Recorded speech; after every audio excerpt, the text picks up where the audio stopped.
یہ دراصل مادر پیدر آزادی چاہتی ہیں. یہ چاہتی ہیں ہم سے باپ بھائی کوئی بھی شوہر کچھ بھی پوچھنے والا نہ ہو, ہم اپنی مرضی سے اپنی مرضی سے جائیں. کم از کم جس نماز قرآن کی آپ بات کرتے ہیں اس قرآن کو پڑھ لیں, آپ کو ہر حق دیا جا چکا ہے. عورت مارچ کیا ہے اور یہ عورتیں باہر کیوں نکلتی ہیں اور یہ جو نازیبا نعرے لگاتی ہیں کیوں لگاتی ہیں, ان سب سوالوں کے جوابات جاننے کے لیے اس ٹائم میرے ساتھ موجود ہیں عمیرہ جمیل. ان سے جانتے ہیں کہ وہ اس بارے میں کیا کہتی ہیں. یہاں پہ تو یہ دیکھیں, عورت مارچ اس وقت قابل قبول ہے. خواتین جلسے سڑکوں پر اس وقت آئیں جب ان کے ساتھ کوئی ناانصافی ہوئی ہے, کوئی زیادتی ہوئی ہے, ان کے ساتھ کوئی ظلم ہوا ہے, ان کے ساتھ کوئی ناروا سلوک کیا گیا ہے, تب وہ سڑکوں پہ آئیں.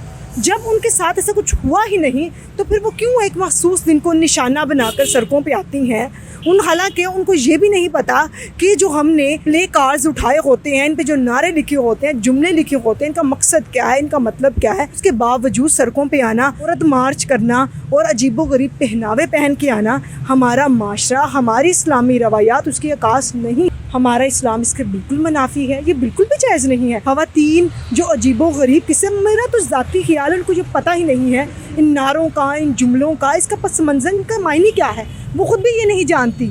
وہ دراصل وہ ایک گروڑ جتھے کی شکل میں وہ باہر آتی ہیں اور میرا جسم میری مرضی جو بنیادی جملہ ہے, حالانکہ جب خواتین کے حقوق کی بات آتی ہے ان کو اس وقت یہ نعرے یاد آتے ہیں, حالانکہ وہ یہی نہیں جانتی کہ ان کو تو یہ حقوق سب کچھ دیے جا چکے ہیں.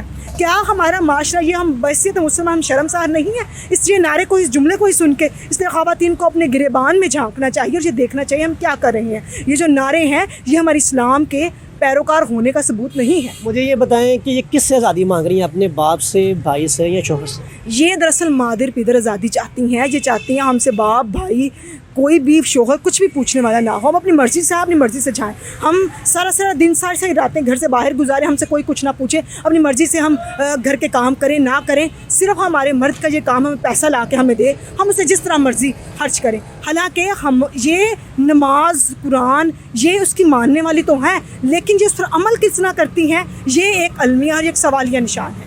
اکثر دیکھنے میں یہ آ رہا ہے کہ جینز اور شرٹ پہننے والی لڑکیاں باہر نکلتی ہیں, جو گھر میں کام کرتی ہیں وہ باہر کیوں نہیں آتی؟ دراصل یہ ہے کہ جینز اور جو شرٹ پہننے والی خواتین ہیں, وہ میرا تو یہ ذاتی خیال ہے کہ وہ نا جیسے ہم کوئی پوشیدہ چیز رکھ کے گھر میں کسی اور ماحول میں ہوتے ہیں, باہر کسی اور ماحول میں ہوتے ہیں, ہم چھپا کے ہم باہر آ رہے ہوتے ہیں. مجھے یہ بتائیں کہ جب کسی پہ ظلم ہوتا ہے, زیادتی ہوتی ہے کسی عورت پہ, تب یہ عورتیں کہاں ہوتی ہیں؟ تب یہ عورتیں گھروں میں ہوتی ہیں, گھروں میں سو رہی ہوتی ہیں. یہ ٹی وی چینلز کے ان کو پتہ چلتا ہے ہمارے ساتھ ان کے ساتھ ناانصافی ہوئی, زیادتی ہوئی ہے, کیونکہ ان کے ساتھ خود زیادتی اور ناانصافی نہیں ہوئی ہوتی. خود ہو تو ان کو پتہ ہو, انہوں نے اپنے لیے ایک محسوس دن مقرر کیا ہوا ہے, یہ ایک دن یہ باہر آتی ہیں اور جو انہوں نے پلے کارڈز اٹھائے ہوتے ہیں اس پہ اپنی پسند کے جملے لکھ کے لے آتی ہیں. حالانکہ انصاف تو تب ہے نا آپ ان خواتین کے لیے باہر آئیں. اس وقت یہ خواتین کی NGOs کہاں ہوتی ہیں, تب یہ خواتین کہاں ہوتی ہیں جب خواتین کو مارا جا رہا تھا, پیٹا جا رہا ہوتا ہے, ان کے ساتھ ان کو قتل کیا جا رہا ہے, تب یہ خواتین کہاں ہوتی ہیں؟ انصاف تو سب کے لیے برابر ہے. آپ بھی خواتین ہیں, جن کے ساتھ ظلم ہوا ہے وہ بھی خواتین ہیں, وہ آپ کا تو حق ہے کہ آپ ان کے لیے بھی کھڑی ہوں. میں خواتین کو یہ پیغام دوں گی, کم از کم جس نماز قرآن کی آپ بات کرتے ہیں اس قرآن کو پڑھ لیں, آپ کو ہر حق دیا جا چکا ہے.